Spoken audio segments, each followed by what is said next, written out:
आप सब लोगों को मेरा नमस्कार है। मैं प्रोफेसर बशीर हसन, मनोविज्ञान अध्ययनशाला पंडित रविशंकर शुक्ल विश्वविद्यालय। मैं आज आप लोगों को स्ट्रेस मैनेजमेंट पर कुछ बातें बताऊंगा। देखिए, स्ट्रेस मैनेजमेंट को समझने के लिए सबसे पहले हमें समझना चाहिए कि स्ट्रेस कहते किसे हैं। स्ट्रेस असल में एक तरह का तनाव है। वो तनाव जब व्यक्ति के शरीर पर भी असर करने लगता है तब उसे दबाव कहते हैं और वो एक स्ट्रेस हो जाता है। वास्तव में होता क्या है कि हमारे चारों तरफ जो समस्याएं हैं, अगर उन समस्याओं का सही ढंग से हल हम निकाल नहीं पाते हैं तो हमारे अंदर फ्रस्ट्रेशन पैदा हो जाता है। वो फ्रस्ट्रेशन कुछ दिनों में यदि हल नहीं हो पाया तो एग्रेशन की स्थिति पैदा कर सकता है। तो इस तरह की परिस्थिति में व्यक्ति लगातार तनाव में रहता है। अगर ये तनाव लंबे समय तक बना रहे और उसकी परिस्थितियाँ ठीक से काम न कर सकें और उसकी जो समस्याएं हैं वो हल न हो सकें तो वो उसके शरीर पर भी प्रभाव डालने लग जाती हैं, जिसे हम हिंदी में प्रतिबल और अंग्रेजी में स्ट्रेस कहते हैं। स्ट्रेस को अगर हम ठीक न कर सके तो स्ट्रेस से शरीर पर कई प्रकार के प्रभाव दिखाई देते हैं, जिसमें से 5 रोग मुख्य है। पहला रोग है जिसे हम कहते हैं, पहला रोग जो दिखाई देता है वो अस्थमा, जिसे हम कहते हैं। व्यक्ति में कई बार देखेंगे अस्थमा माने सांस की बीमारी पैदा हो जाती है और वो बीमारी का कारण मनोवैज्ञानिक हो सकता है और वो अस्थमा में दिखाई देता है। लेकिन इसका मतलब आप बिल्कुल ये मत समझ लीजिए कि सभी प्रकार के अस्थमा साइकोलॉजिकल नेचर के हैं और स्ट्रेस के कारण वो पैदा होते हैं। होता ये है कि कई बार जब आप देखिए कि उस व्यक्ति का श्वसन तंत्र बिल्कुल ठीक है, सही से काम कर रहा है और मेडिसिन के लोगों ने कहा कि श्वसन तंत्र तो बिल्कुल ठीक है, तब ये कारण हो सकता है कि वो मनोविज्ञान की वजह से, मनोवैज्ञानिक कारणों की वजह से उसके अंदर अस्थमा होती है। इसी तरह से दूसरा जो बीमारी पैदा होती है पेप्टिक अल्सर है। पेप्टिक अल्सर का भी एक रीज़न साइकोलॉजिकल हो सकता है, स्ट्रेस की वजह से पेप्टिक अल्सर हो सकता है। इसी तरह से तीसरी बीमारी जो दिखाई देती है स्ट्रेस के कारण वो एक्जिमा है। एक्जिमा शरीर पर दिखाई देता है। ऐसे तो उसका कोई कारण बाहरी नहीं दिखता, लेकिन जब सभी डॉक्टर मना कर दें कि एक्जिमा का कारण पता नहीं लग रहा है तब मनोवैज्ञानिक के पास जाना चाहिए। और कई बार प्रोलॉन्ग्ड स्ट्रेस के कारण एक्जिमा दिखाई देता है। चौथी बीमारी जो दिखाई देती है उसे हम कहते हैं माइग्रेन या आधे सिर का दर्द। इसका भी कारण साइकोलॉजिकल हो सकता है। और पांचवी जो सबसे खतरनाक बीमारी है उसे हम कहते हैं कोरोनरी हार्ट डिसीज या CHD। इसके कारण कई बार स्ट्रोक इत्यादि के भी होने के चांसेस होते हैं और ये सबसे खतरनाक है और इसमें मौत भी हो सकती है। मैं ये सब इसलिए नहीं बता रहा हूँ कि आप स्ट्रेस से डर जाइए, बल्कि मैं इसलिए बता रहा हूँ कि स्ट्रेस को मैनेज करना कितना ज़रूरी है और ये कितना महत्वपूर्ण विषय है। स्ट्रेस को देखिए का ट्रीटमेंट नहीं किया जा सकता। स्ट्रेस हमेशा जो है मैनेज की जा सकती है। जैसे आप देखिए कि किसी को डायबिटीज़ हो जाती है तो डायबिटीज़ कभी ठीक नहीं हो सकती है। आज तक जो रिसर्च हुआ है उसके हिसाब से डॉक्टर ये बताते हैं कि डायबिटीज़ ठीक तो नहीं हो सकती, लेकिन मैनेज हो सकती है। अगर आप अपने खान पान, एक्सरसाइज और दिनचर्या को ठीक कर लेंगे तो डायबिटीज़ अपना प्रभाव काफ़ी कम दिखाएगी। उसी प्रकार से स्ट्रेस को कंप्लीटली रिमूव नहीं किया जा सकता, बिल्कुल से निकाला नहीं जा सकता, लेकिन इसे कम किया जा सकता है ना। तो स्ट्रेस को कम करने के लिए या मैनेज करने के लिए दबाव का प्रबंधन करने की कई तकनीकें हैं। उनमें से जो पहली तकनीक है जिस पर हम बातचीत करेंगे वो बिहेवियरल तकनीक, इसको हम बोलते हैं, है ना।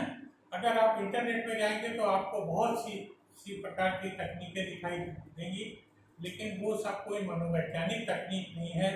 वो मैनेजमेंट वाले या कई बार एडमिनिस्ट्रेटर्स अपने मन से निकाल कर बता देते हैं। हम लोग जो बातचीत करेंगे वो साइकोलॉजिकल नेचर की टेक्निक्स पर बात करेंगे। यहाँ पर मैं आपको एक बात और बहुत स्पष्ट कहना चाहता हूँ कि देखिए, स्ट्रेस जो होता है ना, वो कई बार लाइफ में बहुत ज़रूरी होता है।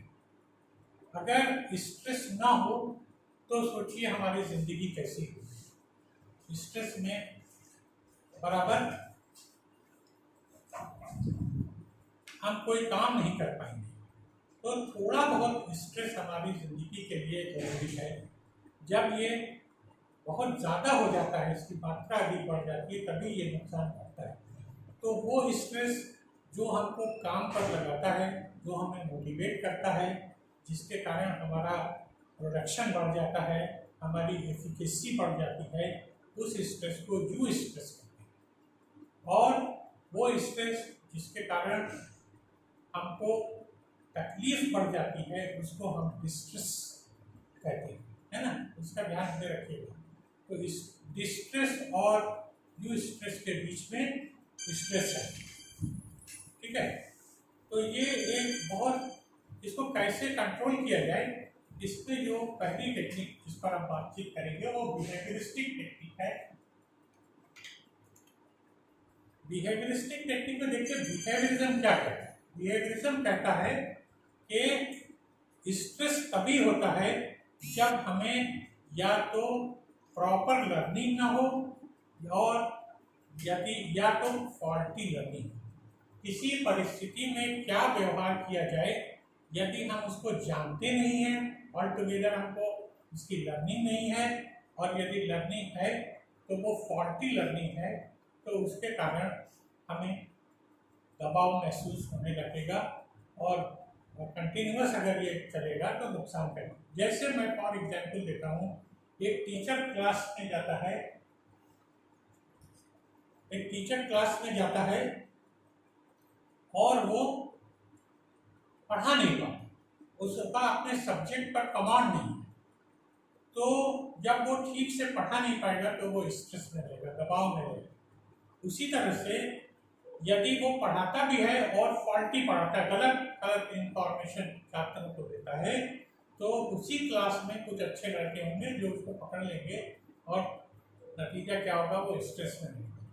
तो लर्निंग को महत्व दिया गया है, सीखने को महत्व दिया गया है। बिहेवियरिज्म कहता है कि सीखने से हमारे अंदर परिवर्तन आता है और हमारी स्ट्रेस दूर हो जाती है। इसीलिए हम स्किल जितना डेवलप करते चलेंगे, जो परिस्थितियां हैं उस परिस्थिति के लिए जो ज़रूरी स्किल है, जो ज़रूरी नॉलेज है, उसको हम अगर एक्वायर करते हैं तो हम अच्छे से एडजस्ट हो पाएंगे और हमारा स्ट्रेस का लेवल काफ़ी कम रहेगा। और अगर हम लर्निंग हमारी नहीं है, हम उस परिस्थिति को के साथ कोप करने की स्किल ही नहीं रखते हैं, तो वो परिस्थिति हल नहीं होगी, वो समस्या हल नहीं होगी और नतीजा हमको स्ट्रेस में दिखाई देगा। इसीलिए किसी को भी जिसे अपना स्ट्रेस कम करना है, उसे अपना नॉलेज का लेवल, अपनी स्किल का लेवल, अपनी लर्निंग का लेवल बराबर बढ़ाते रहना चाहिए या उन लोगों से संपर्क करना चाहिए जो सिमिलर परिस्थिति में से उबर चुके हैं, उससे निकल चुके हैं, उन्होंने क्या योजना बनाई, किस तरह की कौशल का प्रयोग किया, इसको हमें अच्छे से समझना चाहिए। तो बिहेवियरिज्म ये कहता है कि स्किल के डेवलपमेंट से और उस पर लगातार काम करने से हम अपनी परिस्थिति को सुधार सकते हैं। दूसरी बात जो बिहेवियरिज्म में कही जाती है कि एटीट्यूड में परिवर्तन करने से हमारे व्यवहार में परिवर्तन होता है। एटीट्यूड आपका अगर पॉजिटिव है, आप ये सोचते हैं कि हम इस परिस्थिति का सामना कर पाएंगे, तो व्यवहार में अपने आप परिवर्तन दिखाई देने लगता है। तो इस तरह से बिहेवियरिज्म ने स्ट्रेस को दूर करने का उपाय बताया कि पॉजिटिव थिंकिंग और पॉजिटिव लर्निंग के थ्रू हम स्ट्रेस को दूर कर सकते हैं। दूसरा जो अप्रोच साइकोलॉजी में है, जिसे हम ह्यूमनिस्टिक एग्जिस्टेंशियल अप्रोच कहते हैं, ये अप्रोच रॉजर्स के द्वारा दिया गया। इसमें कई बड़े बड़े नाम हैं, कार्ल रॉजर्स, मैस्लो। इन लोगों ने एक स्लोगन दिया। इन्होंने कहा कि human being is basically good. व्यक्ति जो होता है वो वास्तव में मूल रूप से उसकी मूल प्रवृत्ति अच्छाई की तरफ है, वो अच्छा होता है। फिर वो आगे कहते हैं कि व्यक्ति के अंदर इनॉर्मस कैपेसिटी है, इनॉर्मस पोटेंशियलिटी है, उसके अंदर बहुत सी एनर्जी है, बहुत सा टैलेंट है, बहुत सी स्किल है। तो इन स्किल्स का अगर वो उपयोग करता है, अपनी टैलेंट का उपयोग करता है, अपने को अच्छे से समझता है, तो व्यक्ति स्ट्रेस से दूर रहेगा। क्योंकि इन लोगों का कहना यह है कि दुनिया में जितनी भी डिफिकल्टीज है सबका हल है, और उस हल को व्यक्ति खुद कर सकता है, उसके अंदर इतनी कैपेसिटी है। तो ये सेल्फ परसेप्शन की बात करते हैं कि आप अपने सेल्फ को किस तरह से इन्हांस करें और उसका परसेप्शन करें और उसको देखें और उसको समझें, तो दुनिया की कोई भी डिफिकल्टी जिसके कारण स्ट्रेस होता है उससे आप ऊपर हैं। इन्होंने ये कहा कि दुनिया में जितने भी क्रिएचर्स हैं, जितने भी जीव जंतु प्राणी मशीन, सबसे ऊपर अगर कोई है तो ह्यूमन बीइंग, क्योंकि ह्यूमन बीइंग का सेरिब्रल कॉर्टेक्स सबसे ज़्यादा पावरफुल और सबसे ज़्यादा बड़ा होता है। उसके अंदर इतनी कैपेसिटी है कि वो खुद अपनी समस्याओं का अच्छे से हल निकाल सकता है। इसलिए ये अप्रोच ये बताती है कि आप अपना सेल्फ कॉन्सेप्ट को डेवलप कीजिए, अपनी एबिलिटीज को समझिए, अपनी कैपेसिटी को समझिए, अपनी एनर्जी को समझिए, अपने टैलेंट को समझिए, अपनी स्पेसिफिक कैरेक्टरिस्टिक्स को समझिए। उस सब को समझ करके आप अपने बारे में जो कॉन्सेप्ट बनाएंगे वो कॉन्सेप्ट इतना मजबूत होगा कि आप किसी भी प्रकार के स्ट्रेस का सामना कर पाएंगे। तो ये दूसरी अप्रोच भी बड़ी इम्पोर्टेंट अप्रोच है। तीसरी अप्रोच जो सोशल सपोर्ट की है, ये अप्रोच ये बताती है कि अगर हमारी रिलेशनशिप अच्छी है फैमिली में और समाज में, तो हमें एक प्रकार का संबल मिलता है, एक सपोर्ट मिलता है। वो सपोर्ट भी स्ट्रेस को दूर करने में बहुत सहायता करता है।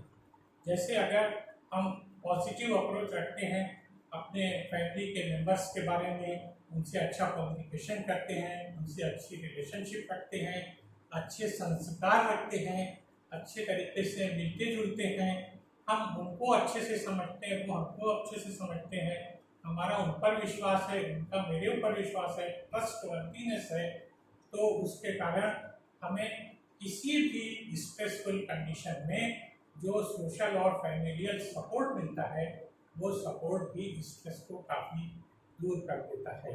देखिए, इसका एक बहुत अच्छा उदाहरण है कि यदि कोई व्यक्ति ऑफिस में तनावपूर्ण परिस्थिति में काम करते हुए फंस जाता है और अगर उसकी बीवी उससे अच्छे से प्यार से बात करती है तो उसका जो तनाव होता है वो काफ़ी कम होता है। उसी तरह से यदि कोई व्यक्ति ऑफिस में काम कर रहा है और जब भोजन का अवकाश है उस समय उसकी पत्नी का फोन आ जाता है कि आपने दवा खाई कि नहीं खाई, तो बस इतना सा एक छोटी सी चीज़ जो है वो सचमुच साइकोलॉजिकल दवा का काम करती है और उसे लगता है कि हाँ हमारे साथ भी कोई है, और ये जो फीलिंग है ना इससे स्ट्रेस काफ़ी दूर हो जाता है। तो मित्रों मैं आपको जो ये बता रहा था कि स्ट्रेस तब होता है इसका शरीर पर प्रभाव पड़ जाता है, तभी ये सारी चीज़ें दिखाई देती हैं। इसलिए जो एक्सपर्ट्स हैं उन्होंने ये कहा कि शरीर को भी मजबूत रखा जाए ताकि हम दुनिया में आने वाले तनाव और दबाव का ठीक से सामना कर सके। इसीलिए आप देखिएगा हर धर्म में शरीर को भी ठीक रखने के लिए कोई न कोई इबादत जरूर बताई गई है। जैसे जैनिज़्म में देखिएगा विपश्यना, हिंदुज़म में योगा, इस्लाम में नमाज, और भी तमाम जो धर्म हैं वो धर्म कुछ न कुछ ज़रूर अपने शरीर को मजबूत रखने के लिए चीज़ें बताते हैं।